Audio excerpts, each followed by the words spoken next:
मैं दिनेश मिश्रा और आप देख रहे हैं नंदी न्यूज़। छीतमपुर गांव में श्री सतचंडी महायज्ञ एवं श्रीमद् भागवत कथा का हुआ समापन। पूरा समाचार देखिए।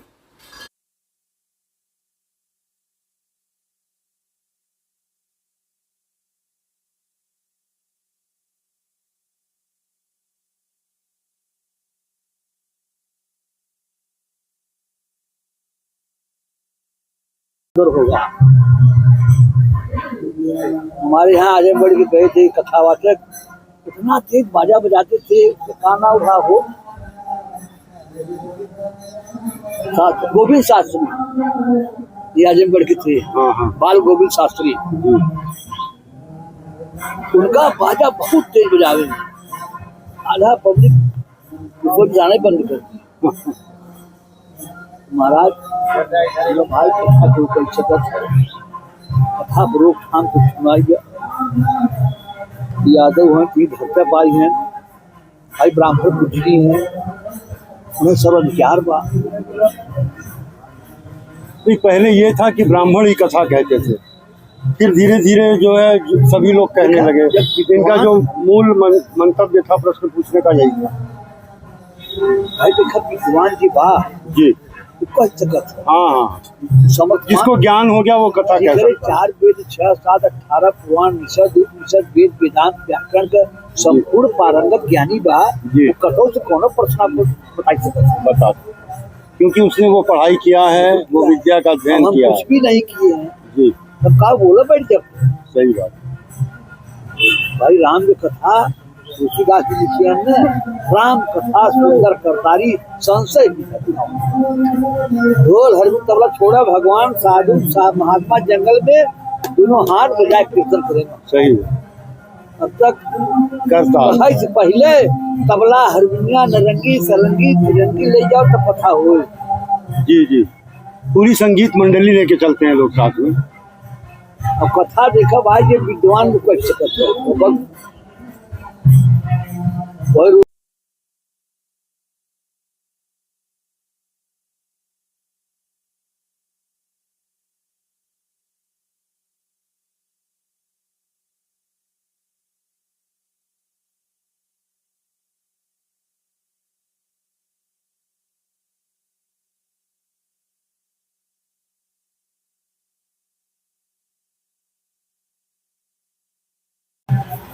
सबसे पहले आपको सादर प्रणाम, आशीर्वाद है।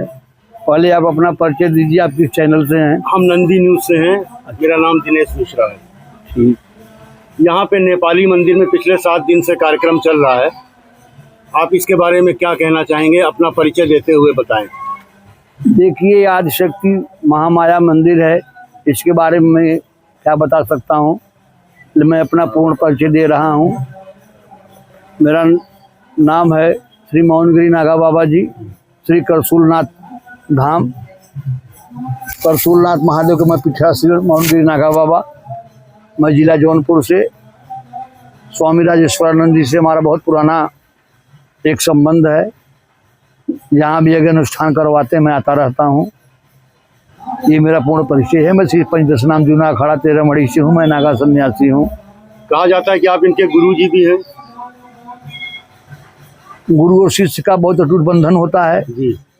ये हमारे गुरु भाई हैं। हम अच्छा, ये हमें गुरु जरूर मानते हैं, लेकिन मैं इनको गुरु भाई बनाऊंगा। अच्छा, हाँ, बिल्कुल। तो आज 7वां दिन है, क्या कहना चाहेंगे? किस तरह का कार्यक्रम रहा यहाँ पे? बहुत बढ़िया कार्यक्रम चल रहा है, बहुत बढ़िया कार्यक्रम होगा भी। जहाँ माँ की कृपा होती है, जहाँ जनता की भावनाएं और विचारपूर्ण होते हैं, वहाँ हर कार्यक्रम अच्छे होते हैं। और माँ की कृपा ऐसी है कि कार्यक्रम कभी बंद हो ही नहीं सकता। हम आपको अयोध्या ले चलते हैं। अयोध्या में राम जन्मभूमि, वहाँ पे चढ़ावे में हेरा फेरी का मामला सामने आया है।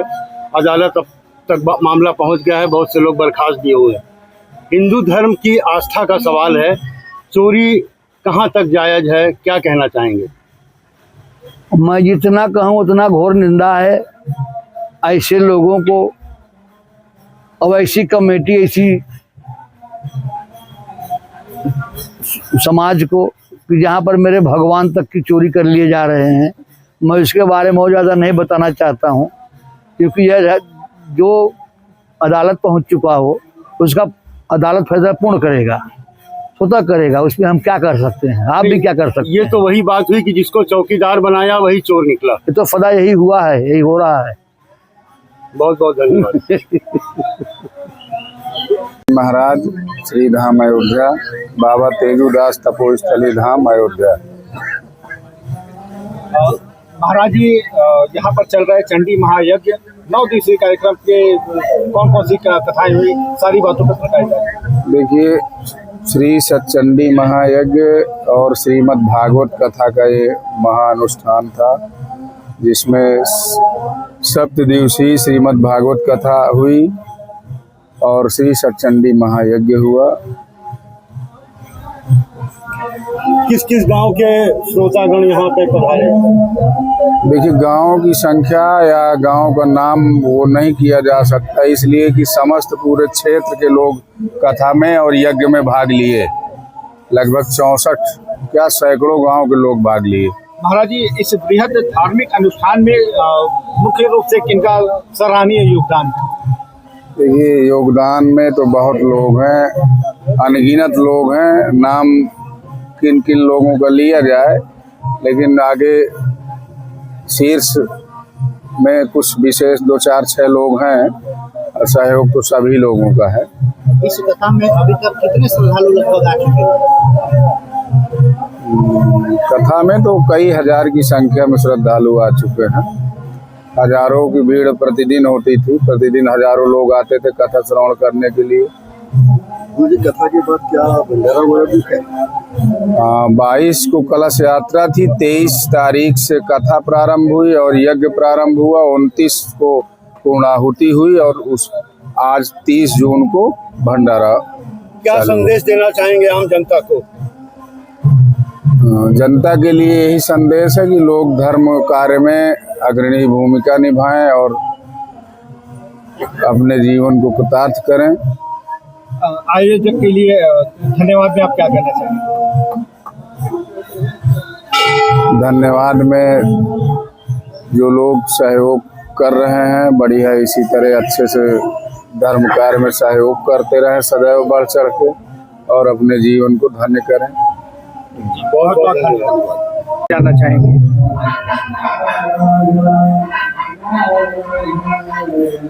मैं जिला जौनपुर श्री भूत भावन करसूलनाथ मठ आदिशयी गंगा नदी के किनारे पे मैं रहता हूँ। मेरा नाम है श्री मौनगिरी नागा बाबा जी महाराज। महाराज जी, नेपाली मंदिर में 9 दिवसीय श्री चंडी महायज्ञ का कार्यक्रम कराया गया है और आज इस अनुष्ठान का जो है समापन है। आज रात में जो है एक विशाल भंडारा कराई जानी है, जिसमें 64 गांव के लोग उपस्थित आएंगे। क्या कहना चाहेंगे? बड़े सौभाग्य की बात है इस नगर बस्ती की। सबसे बड़ा सौभाग्य इस नेपाली माता का है, जिनके प्रांगण में इतना बड़ा कार्यक्रम हुआ। और धन्यवाद है क्षेत्रवासियों को, जिन्होंने 7 दिन और 9 दिन का यह अनुष्ठान पूर्ण करवाया। और धन्यवाद है इस चैनल वालों को, जो इन्होंने आकर के यहाँ पर सारे चीज़ों को देख करके और पूछ परख किए। आप लोग को धन्यवाद है, इस जनता की धन्यवाद है। और सहस्त्र चंडी महायज्ञ का वर्णन न इतने जल्दी मैं बता सकता हूँ, न इतनी जल्दी आप समझ सकते हैं। इसकी प्रतिक्रिया बहुत बड़ी है। जो सहस्त्र चंडी यज्ञ जो है, ये बहुत बड़ा इसका पुण्य है। जिस तरह से पृथ्वी के ऊपर जो दैविक प्रकोप होता है, उसके प्रदूषण को साफ करने के लिए जिस यज्ञ कुंड से जो धुआं निकलता है, इस वायुमंडल के प्रदूषण को साफ करता है। और शंख घड़ी घंट के नाद से वातावरण शुद्ध हो जाता है। ये मेरे शास्त्रों का कहना है, मेरे ऋषि मुनियों ने कहा है इन बातों को। क्या संदेश देना चाहेंगे क्षेत्र की जनता को? मैं पहला संदेश यह देना चाहता हूं कि साल में ऐसे ऐसे कार्यक्रम यहाँ होना चाहिए, जब माँ लक्ष्मी माँ नेपाली माता की इतनी असीम कृपा इस क्षेत्रवासियों के ऊपर है, तो उन्हें ऐसे ऐसे कार्यक्रम कराना चाहिए और ऐसे ऐसे चैनल वालों को आकर के इसका प्रसारण करना चाहिए। मैं यही कहूँगा, यही संदेश है मेरा, जन जन से, घर घर से, बहुत बहुत धन्यवाद। सब माताओं से, बहनों से, भाई से, बंधुओं से, पिता समान पुरुषों से मेरा यही, सबसे यही मेरा निवेदन है कि सबको इस साल में ऐसा कार्यक्रम हो, सब लोग एकत्रित हो, धर्म के नाम पर एक ऐसा कार्यक्रम हो, आपस का मतभेद खत्म करो, एक बनो तो नेक रहोगे।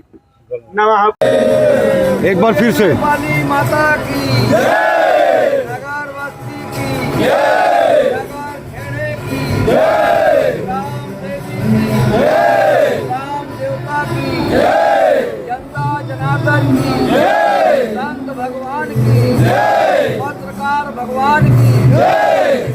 ओम नमः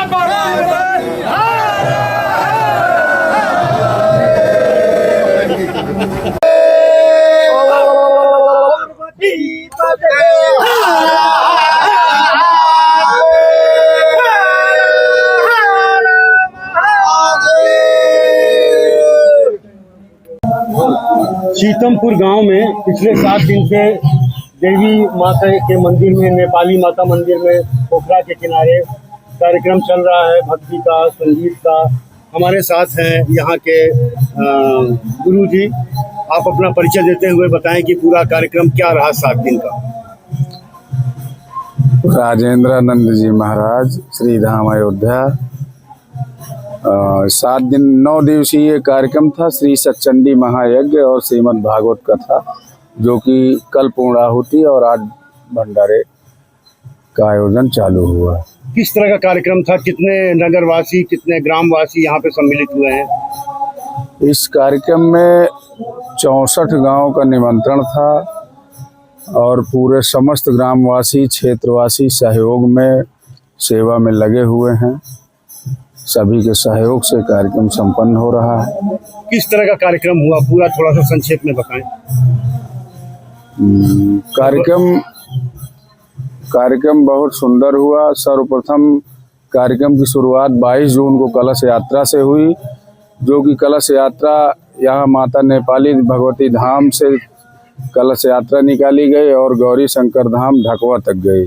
गंगा जी से जल लिया गया और वहाँ से कलश आकर के यहाँ माता भगवती धाम में कलश स्थापना हो गई। और 23 जून से श्रीमद् भागवत कथा प्रारंभ हुई, यज्ञ हवन प्रारंभ हुआ। 29 जून को पूर्णाहुति हुई और आज 30 जून को भंडारा चालू हुआ। आज भंडारा है, आज आखिरी दिन है।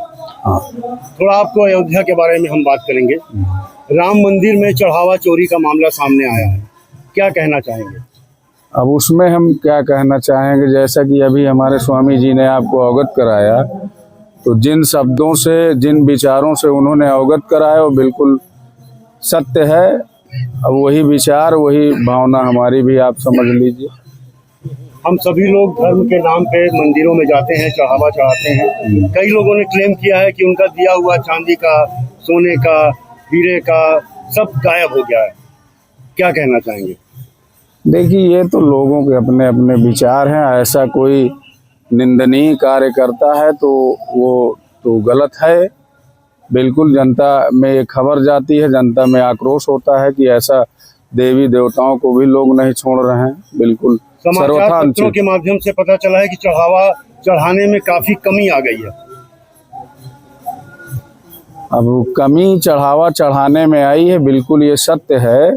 जनता जानेगी कि ऐसा हो रहा है, मंदिरों में ये घटनाएं हो रहे हैं, तो जनता का रुझान कम होगा। आपको क्या लगता है कौन कौन से लोग इसमें शामिल हो सकते हैं? अब देखिए, इस चीज को, अब जो लोग इसमें शामिल हैं उनका नाम न्यायालय में पहुंच चुका है और इसका फैसला न्यायालय करेगा। बहुत बहुत धन्यवाद। हमारे चैनल को लाइक, सब्सक्राइब और शेयर करें और बेल आइकन को प्रेस जरूर करें। धन्यवाद।